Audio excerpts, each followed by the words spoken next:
Hello, my name is Andrew Perdue. I'm the marketing officer of the WSU Tennis Club, and today I will be teaching you how to hit a kick serve. For my model, I will be using co-member Sawyer Welfringer as well as my high school teammate. We were both state-level tennis players in high school, and he should be a great model on how to hit a good kick serve.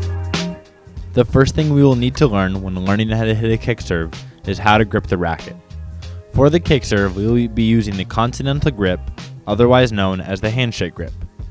Watch as Sawyer grabs the throat of the racket with his non-dominant hand, and with his dominant hand, grips the racket in a handshake-like fashion. Be sure not to grip the racket so tight that you're choking it and it can't move around in your hands, but be gripping it tight enough where it won't fall out of your hands.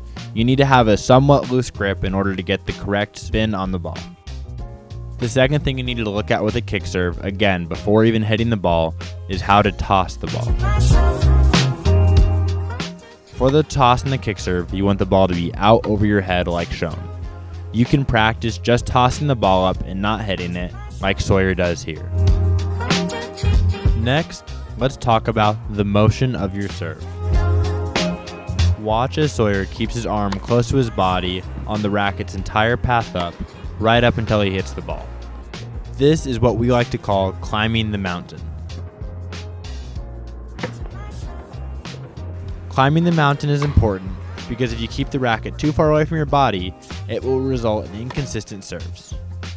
Be sure to keep the racket close to your body to generate the most power and torque upon contact. Another thing you will notice Sawyer does is he reaches a pause about halfway through his motion. This is what we like to call the checkpoint pose or the trophy pose. At this point, Sawyer has stored up all of his power and is ready to release upward at the ball. As Sawyer climbs the mountain after the checkpoint pose and gets closer to the ball, you'll notice that he is leading with his elbow. As Sawyer moves upward towards the ball from the trophy pose, his elbow leads and his racket trails behind. And the last thing to discuss is the legs. A common misconception with serving is that the power comes from how fast you're moving your arm. Really, the power from the serve comes from the legs. Watch as Sawyer's legs load up like a spring, and as he reaches his checkpoint pose, he releases all of his energy into the ball forward into the court. And now we have discussed every point of the serve. Go out and practice this as many times as you need. I like the kick serve because it is the most consistent serve you can hit in tennis due to the spin on the ball. I hope you learned something today and thank you for watching.